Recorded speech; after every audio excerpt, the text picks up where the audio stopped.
So today's episode of Living the Dream could make or break our entire season. We need to win today to achieve our first milestone. Let's see if we can do it.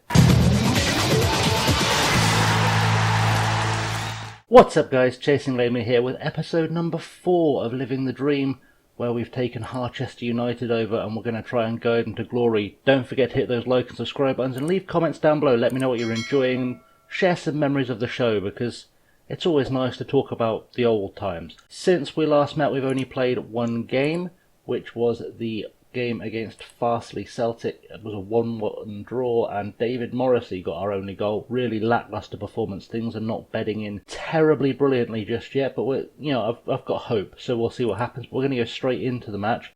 We're going to hit those opposition instructions because that feels like a wise move. I don't know about making these changes to the team, so I think we're going to leave it.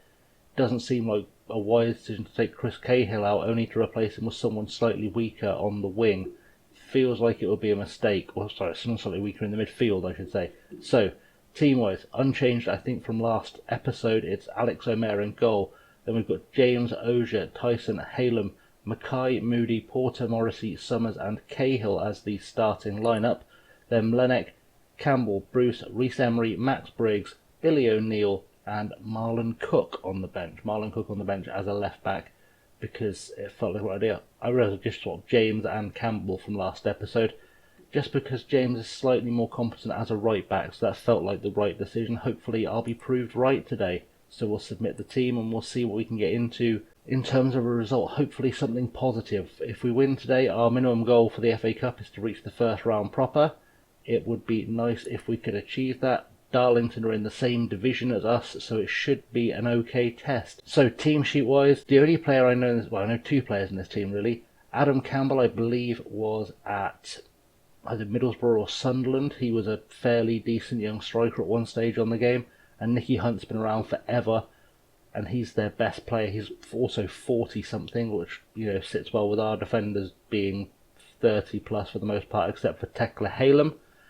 And Alan Armstrong is the manager, a guy who had a fairly respectable career in the league. Nobody expects us to get a result. Go out and enjoy playing without any pressure on you. I'm going to do that cautiously if we can.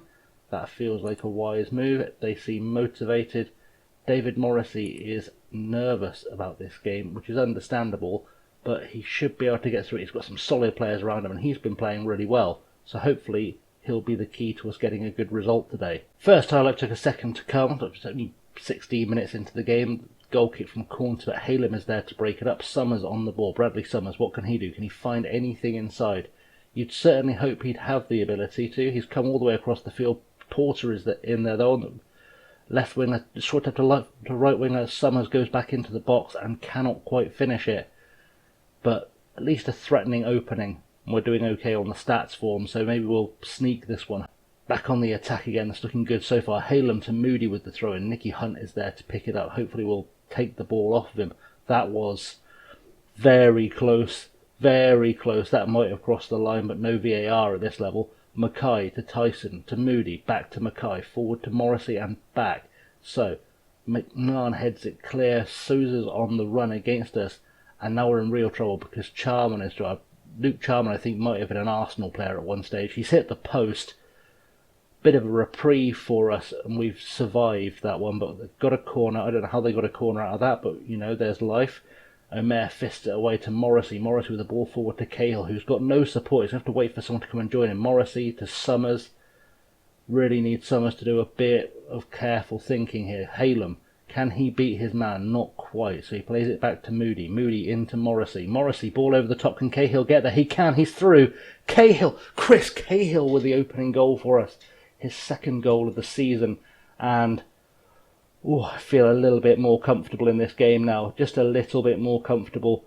Halem with a good ball back to Moody, Moody playing in Morrissey, Morrissey with that beautiful ball over the top that Nicky Hunt couldn't quite get to, and Cahill's just there to finish it.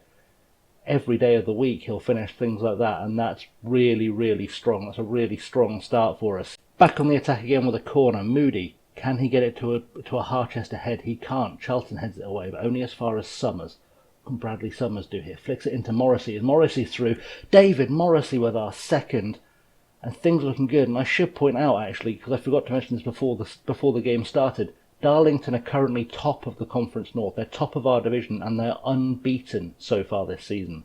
And here we are, 2-0 up after 35 minutes, against a side that apparently are invincible at the moment. So this bodes very well for us in the league, assuming Darlington were one of those teams looking like going up in the promotion places, the automatic promotion places.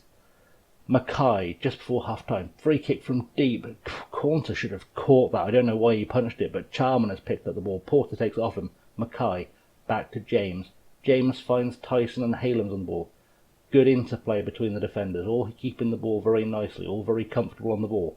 Porter to Mackay. Mackay plays it out to Jason Porter on the right-hand side. Plays in Cahill. Cahill forces a save from Cornter. I thought that had crossed the line as well, but we'll take a 2-0 lead going into half-time, not going to lie. Although things could change here because Suzo's got a free kick. Let's see if we can defend this well. I mean, he's just punted it wide. We'll take punting wide all day. We'll drop the praise now because it gives the players time to react. Jason Porter picks up an injury. That's not going to help our season, but it does mean it should be the first time, I think, that we're going to see Billy O'Neill in the side. So Billy O'Neill, the Scouse Mouth, returns to Harchester United. Can he be a difference maker for us in the second half? Keep this run of excellent play going. We're doing really well so far. Be nice if we could. I'm happy with the way things are going. Let's outstretched arms. That, and everyone's inspired and motivated, which is what we want to see. That's the one going forward. Right, first highlight of the second half, corner from Moody. Can we put this away? Oh, I thought Cahill had got his head to that and put it away, but he hasn't, and they've got a goal kick. So starting to think about some changes because we are in the 70th minute. I think what I'm going to do is take Charlie James off because he's not having a great game.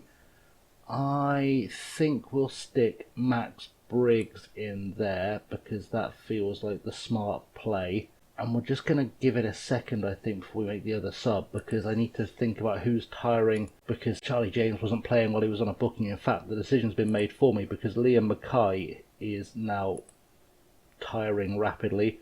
We'll take him off at the age of 42. He probably shouldn't be playing too much football, if we're completely honest. So we'll send Bruce in, see what he can do, but I think we're going to hold on to this 2-0 lead all the way to the end, although Alex Omer, goal kick to Oja. Oja with a big ball forward looking for Cahill, can't find him, Hunt's there to head it away, and Reed picks up the ball to Rivers.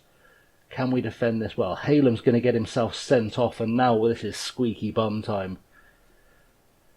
Probably 5 minutes to go including injury time, and Tekla Halem has been sent off in only his third or fourth match as a professional, which is not really what you hoped for. Just having a look at what we've actually got on the field, I think we're just going to have to switch that to 3 at the back and hope for the best. I think that's because I've got no one who can play defensive midfield to kind of cover. I think I'm going to switch all these defenders to just no-nonsense centre-halves. I think that's probably the way forward here. It's not going to help our tiki-taka style, but I think if we can just pick up the ball and hoof it away, we'll probably just about survive this, or we'll certainly hope to. Hope to being the operative there.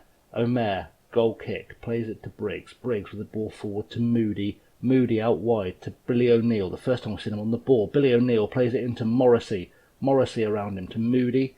And Moody looking for Cahill through the middle. Can Cahill get himself another goal?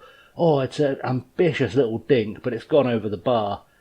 Full credit to him for trying, but that's the full-time whistle.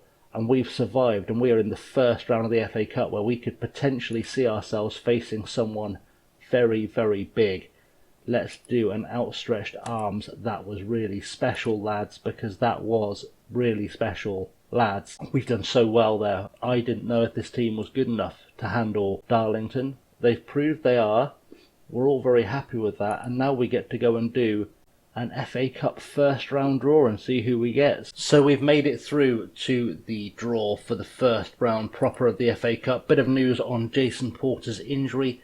He is going to be out for 2 months, which is a massive blow to us. A few other players have picked up knocks as well, but they're not quite as important to the team as Jason Porter. So some of the youngsters are going to have to step up and fill in for him, which is going to be an interesting scenario. But let's get into the draw, and I am just going to quick draw this because there are 40 games with 80 teams. In terms of who we'd like, obviously you've got to look at the big boys of League One, Sunderland and Hull, Ipswich as well. They would be interesting to get. I think for get Kingstonian or Horsham or someone of that level.